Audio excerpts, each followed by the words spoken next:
Chapter 7, Zoe's Day Off. Doesn't sound like she's feeling better.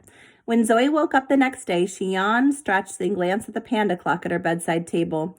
Then she looked at it again, feeling very confused because it was almost lunchtime. Meep, what's going on? She said, sitting up in bed. I'm late for school. Meep was perched by her feet, wide awake. You were still sick, so your mom decided you needed to stay in bed, he chirped. She called the school and explained you were taking the day off. She keeps peeking through the door to see how you are, like when she checks on the animals at the zoo hospital. Goo and Kiki came too. Goo tucked your blankets around you so you were extra snug. But I've been taking the best care of you, he added proudly. Zoe was still a little sniffly, but her shivers had gone away. Apart from her stuffy nose, she felt fine. She went downstairs into the kitchen, realizing her tummy was rumbling. She took some cookies out of the cupboard, and just as she was popping one into her mouth, Zoe walked through the front door, her special vet bag slung over her shoulder. You're awake, she said, kissing Zoe's head. How are you feeling? A lot better, Zoe said, taking a big bite of cookie. I was asleep for hours. Zoe looked at her watch. Well, it's too late to go to school now. I think you can go out into the zoo for the rest of the day and get some fresh air. But I want you to take some more medicine first, and you're not to get wet again. And stay away from the cold enclosures, please. No visiting Bella today or the penguins.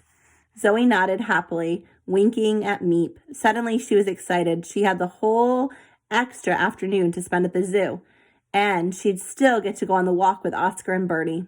As Lucy set off to visit a baboon with an injured eye, Zoe quickly ran upstairs and got dressed, being careful to wrap up warm. Then she and Meep headed out into the zoo, stopping to chat with their animal friends along the way.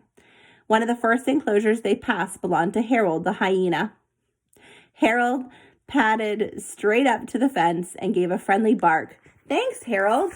I feel much better today, replied Zoe, smiling. But how did you know I was sick? That was my idea, Meep told her proudly. When Goo and Kiki came to visit you, I asked Kiki to fly around the zoo, telling all the animals you weren't feeling well.